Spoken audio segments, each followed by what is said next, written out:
ready.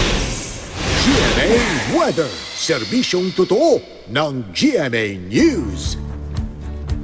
Senyales rin ba ito na tapos na ang tag-init at magiging mas madalas na nga ba ang pagulan?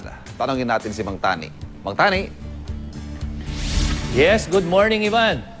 Hindi pa po tapos ang tag-init, hindi pa nagsisimula ang tagulan. At muli po, mataas ang posibilidad ng thunderstorm dito sa Metro Manila ngayong araw ng Martes. At base sa datos ng The Weather Company, tanghali pa lamang po, posible na yung ulan sa ilang lugar. Diyan sa may southern part, hanggang diyan sa may northern part, posible po ang tagulan dito sa Metro Manila, o tagulan, thunderstorm dito sa Metro Manila. Pero bago po umulan, maalinsangan pa yung ating magiging pakiramdam dito sa datos ng The Weather Company. 10 o'clock pa lamang, 39 degrees Celsius na yung ating init factor. Kaya mga kapuso, I am ready tayo. Maalinsangang panahon at makulimlim o mga biglaang pagulan. Yung thunderstorm po na naranasan natin dito sa Metro Manila, gaya kahapon, inaasahan na maranasan muli sa mga susunod na araw dahil nagpapalit na po yung ihip ng hangin dito sa ating bansa. Halos galing na dito sa may southern part, hindi tulad ng mga nakakaaraw, puro galing sa eastern part. Kaya yung pagbabago ng klima, unti-unti na po nating nararanasan.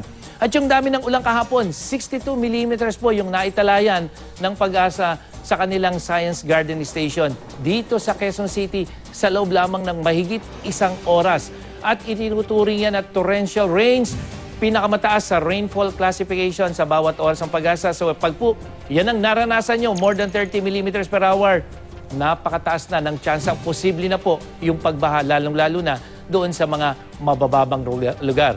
Yung torrential rain na yan na naranasan sa Quezon City pa lamang, kapag naipon po yan, 10.2 billion liters ng tubig na kaya namang pumuno ng 4 na bilyong Olympic-sized pools. At ngayong Martes, silipin natin ang rainfall forecast sa ibang bahagi ng bansa. Asahan pa rin ang mga pagulan, lalong-lalo na sa hapon, dyan sa Luzon, malaking bahagi ng Visayas at halos dyan sa buong Mindanao, yung mga kulay dilaw na nakikita nyo, yan po yung mga posibleng malalakas sa pagulan. Ako po si Nathaniel Cruz, magplano para sigurado. I am ready. Serbisyong totoo ng GMA News. Maraming salamat, Mang Tani.